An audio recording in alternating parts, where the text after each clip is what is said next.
हमारा जहां सच का जहां। जापान फेस्ट 2024 अपनी पूरी आबोताब के साथ मनाया गया। कराची में जापानी कौंसिल खाने ने आर्ट्स काउंसिल में जापान फेस्ट 2024 का कामयाबी से इनेकाद किया, जो Pakistan Japan business forum PJBF और Pakistan Japan cultural association PJCA के इश्तराक से मुनक्किद किया गया। ये इवेंट, जो जापानी कौंसिल खाने की सालाना रिवायत है, जापानी सकाफत का जश्न मनाने के साथ साथ जापान और पाकिस्तान के दरमियान दोस्ती और बाहमी तफहीम को फरोग देने के लिए मुनक्किद किया जा रहा है। इस साल के फेस्ट की थीम जापान पाकिस्तान फ्यूजन थी, जिसके तहत दोनों ममालिक की सकाफतों के दरमियान एक खूबसूरत रब्त कायम करने की कोशिश की गई। जापानी सफारत खाना इस शानदार इवेंट को कामयाब बनाने वाले तमाम परफॉर्मर्स, शिराकतदारों और शुरका का तहे दिल से शुक्रिया अदा करते हैं।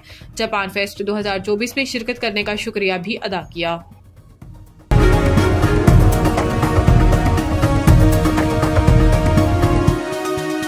हमारा जहां सच का जहां।